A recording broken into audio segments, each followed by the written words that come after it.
Bismillahirrahmanirrahim. Assalamu alaikum students. Welcome to your English class for grade 4.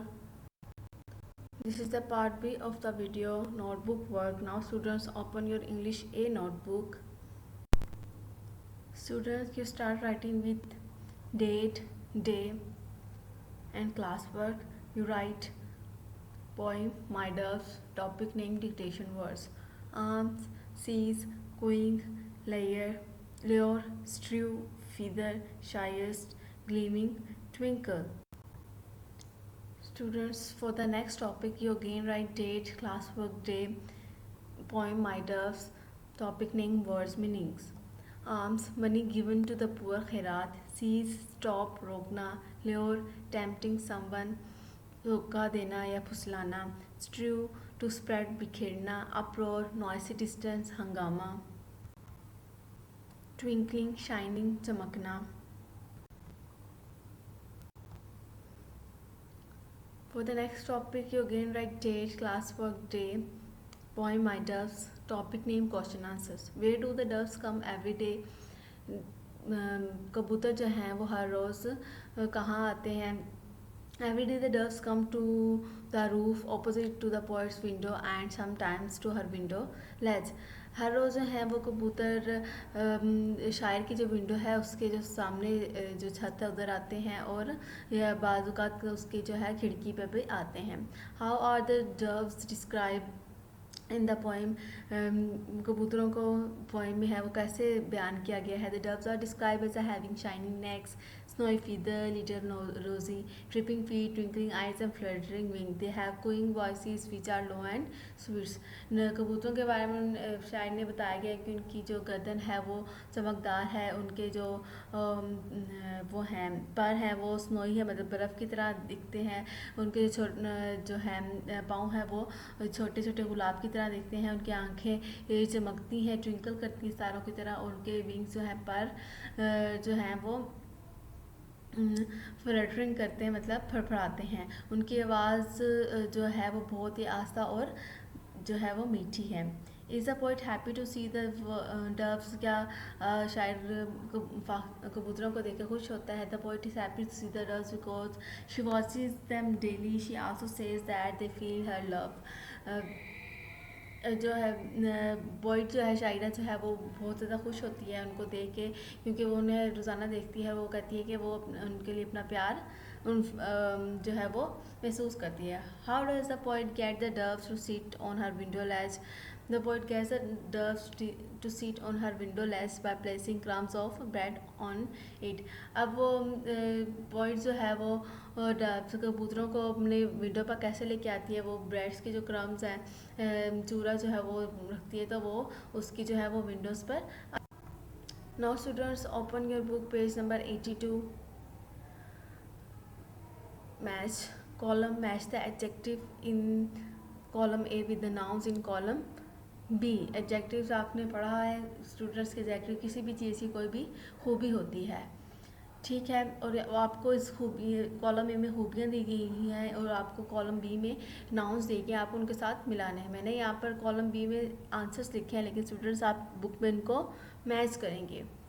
As black as midnight, as flat as a pancake, as cold as ice, as free as a bird, as blind as a bat, as graceful as a swan, as deaf as a post, as hungry as a wolf, as fit as a fiddle, as red as a rose.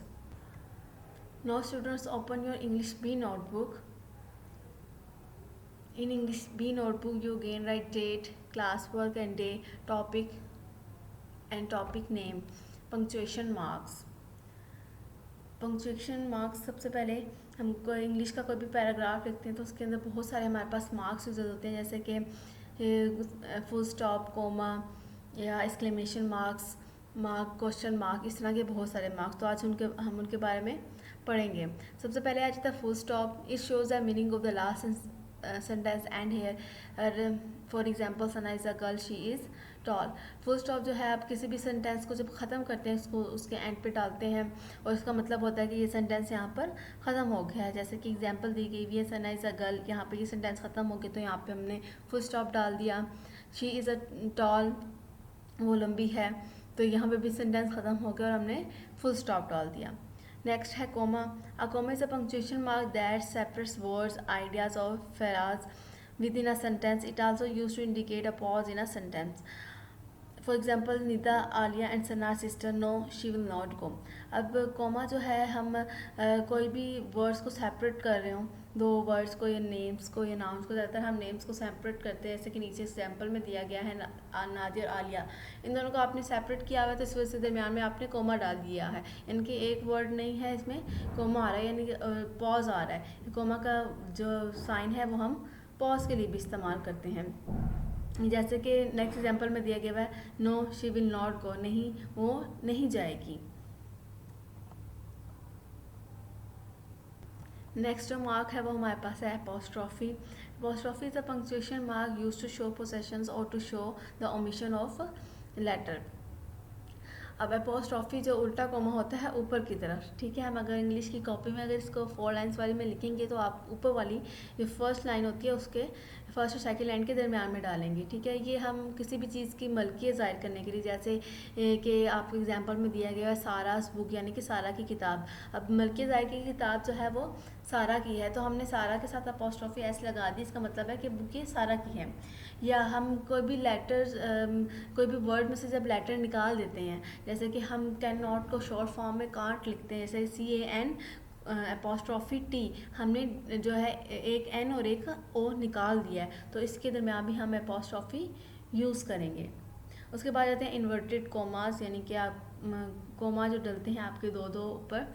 Inverted commas are punctuation marks that are used in writing to show where speech and quotations being ends. अब inverted comma जो हैं वो हम writing में तब use करते हैं जब हम किसी की बात को कोट कर रहे हों, यानी कि या हम स्पीच कर रहे हों तब हम इन्वर्टेड कॉमास को डालते हैं। जैसे कि एग्जांपल दिया कि वे ही सैड, उसने कहा आई एम नॉट वेल, मैं ठीक नहीं हूँ। अब आई एम नॉट वेल, अब हम कह रहे हैं कि उसने कहा कि वो ठीक नहीं है, अब हम उसके अल्फाज यूज़ कर रहे हैं ना कि आई एम नॉट वेल, तो हमने इसको कोट कर दिया क्योंकि ये उसने बोले थे।